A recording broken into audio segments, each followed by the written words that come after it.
అసలు ఈ రోజు పూజ చేయడం అనేటటువంటి దాని వల్ల వచ్చే ప్రయోజనం ఏమైనా ఉంటుందా? అసలు దాని వెనక ఏదైనా శాస్త్రీయమైన కారణం ఉంటుందా? విదురుడు ఎందుకు చెప్పాడు అసలు దైవానికి నమస్కారం చేయమని? నేను మీకు ఒక్క మాట చెప్తా, బాగా గుర్తుపెట్టుకోండి. ఎవరు పూజ చేస్తున్నాడో వాడు లోకము చేత పూజింపబడతాడు.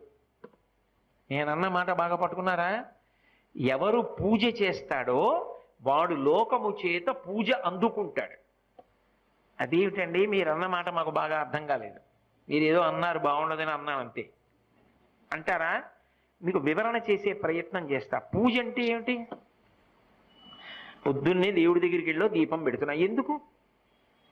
ఎవరు భగవంతుడు? చంద్ర సూర్యౌచ నేత్రే కర్ణావాసా శిరోద్యౌ ముఖమవిదహనో యస్య వాస్తేయమబ్ధి అంతస్తం యస్య విశ్వం సురనర ఖగో భోగి గంధర్వ దైత్యైః చిత్రం రమ్యతే